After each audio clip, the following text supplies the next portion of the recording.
In the early hours of January 6th, Mars will retrograde from Leo back into Cancer.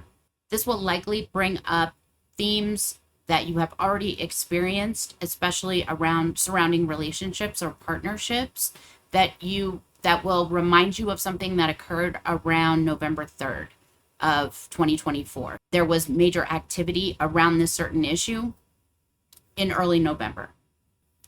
Your focus will be transitioning from your own unconscious motivations, your own anxieties maybe or fears, back into the house of relationships. So it's likely that those things kind of cross paths. So what that looks like is, what fears or anxieties do I have around partnership? If I'm in a partnership, perhaps I have some fear or anxiety around long-term commitment.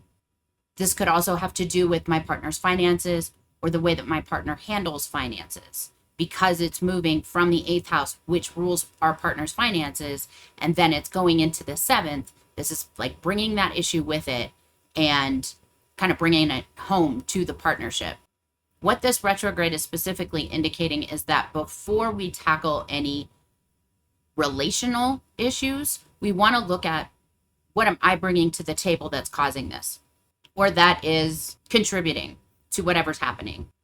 That could be all of it, that could be nothing, or that could be a small piece.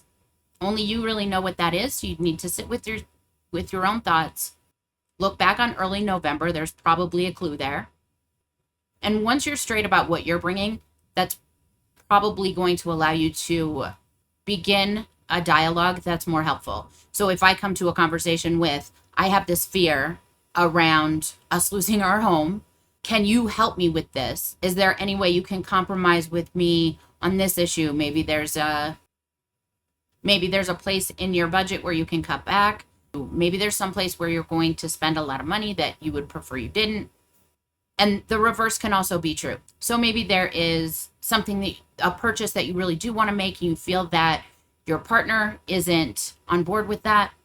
And remember, this doesn't have to be about money. It doesn't have to be about finance. The 8th house rules a few different things, but you're looking at those things that you have anxieties around, anything that you feel some fear around, and anything that might actually be coming from your past experience that you're bringing to this relationship. We don't really have a right to change other people. We can ask for compromise, but we can't demand a change.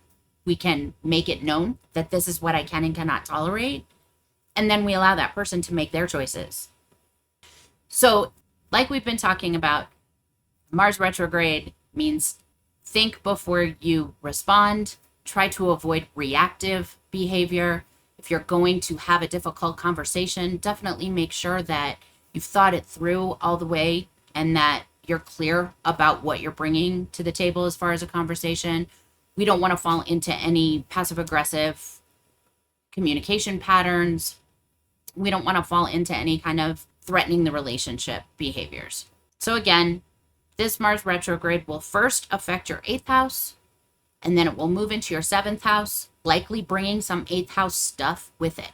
So review what's in your 8th house, what your 8th house means to you, as well as what is in the primary video regarding what this transit looks like for Capricorn rising. And good luck.